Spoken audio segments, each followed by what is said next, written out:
kodwa kungabantu abathi bakhulula abantu bangasinaka ngisho sathi siyakwenza bakuhlehlisa benza ukuthi sibuyele emva siyohlupheka.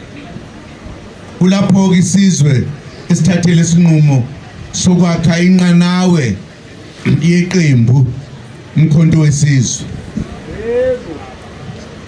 Yona inqanawe lefana nenqanawe kaNoah ezosindisa isizwe semnyama.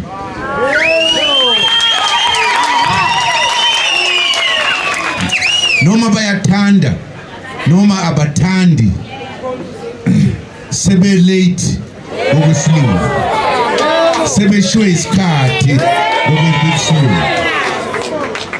Ngisho lento ngoba lokho kwenzeka la namhlanje into engizwe kubanda ngaphakathi.